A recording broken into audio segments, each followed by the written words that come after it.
Hi, first graders. This is Mrs. Duncan. I'm the writing resource teacher at Miles Elementary School, and I'm super duper excited because this week we get to work together on writing an informational choice of topic. You should be looking at the PowerPoint slide for day one. Our objective and goal just for today is to pick a topic of our choice so that we can plan a beginning, middle, and end to organize our thinking to write an informational piece throughout the week. It's really important as writers that we make that plan so that we know what ideas we want to share with our reader. When we write an informational piece, it means that we are giving information to the reader about a specific topic. Throughout the last couple of weeks, you all have been reading about mammals, so I'm going to use that idea for my informational choice of topic. I want to think about some mammals that I have information about. I have a pet cat, her name is Ellie, and then I have two dogs. I have one dog whose name is Jack, and I have another dog whose name is Marley. Those are three awesome ideas that I can write about, but I can only pick one of those three that I want to write about so that I really stick to my topic that I'm working on. So I think between the three, I'm going to write about Marley this week. So at the top of my paper, I'm going to put a T for my topic. That means that's who I'm going to write about. And Marley is the specific name of my dog, so I definitely want to make sure that I capitalize his name, capital M for Marley. So Marley is my topic that I'm going to write about. And we know that when we write, we know that we need to introduce our topic so that the reader knows what we're writing about. We call that the beginning. Then we have a middle where we really stick, stay, and stretch on that idea about our topic. I'm going to try to describe what Marley looks like to my reader. And then we also need an end, a way to close our writing and end the piece.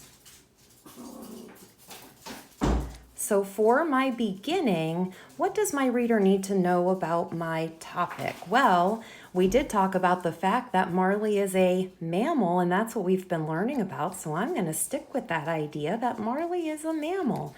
But my reader's probably going to need to know, what kind of mammal is Marley? Marley is a dog, D-O-G, dog. And I want you to notice that as I'm making this plan, that I'm only using short words or phrases. I am not writing sentences on my plan. Sentences are for when we're actually writing about the topic. Today, we're just planning and organizing our thinking. Because Marley is a dog, he has 4 legs. So I'm going to write that in my beginning just so that the reader gets a quick piece of information. Marley also has a tail, so I'm going to put that as an idea. Marley is also covered in fur. So I'm going to write the word fur on my plan. And then I might want to write about and introduce my reader to the fact that Marley loves to play, eat, and sleep. So that's what I want to introduce the reader to in the very beginning of my plan. But now in the middle, that's where we really stick, stay, and stretch, and we explain much more about Marley. Marley's a really interesting dog because he is a mix, meaning he's got at least 3 different types of dog that he is made out of, so he looks pretty interesting. And that's what I want to focus my writing on in the middle, is that Marley has a long body, and he's kind of interesting because even though he has that long body, he has shorter, or I could just say short, legs, legs. And I'm adding the S to that because the S means he has more than one. And Marley does have that tail, and his tail wags. When he's happy, his tail wags.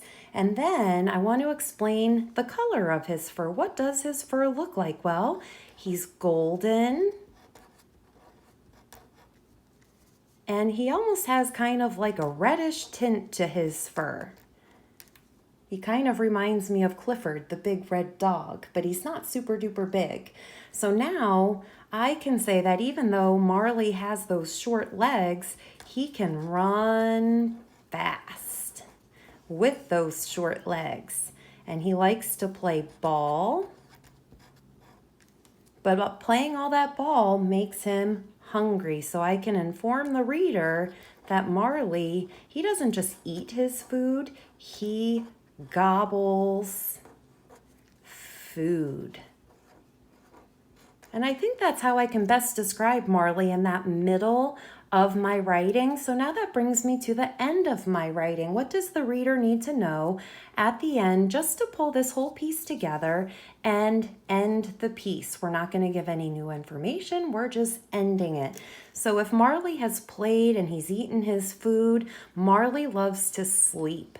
And Marley's kind of funny. When he sleeps, he curls up. So I'm going to write curls up, and Marley snores. So he makes a lot of noise when he sleeps, but that's the way that I'm going to end my piece. So for today, again, your only goal is to pick a topic of your choice that you can inform the reader about, something you know, something that you're interested in, and you're planning for your writing. I can't wait to see what you all come up with for your topics, and I'm sure I'll be in touch with you and your teachers. Bye for today, boys and girls.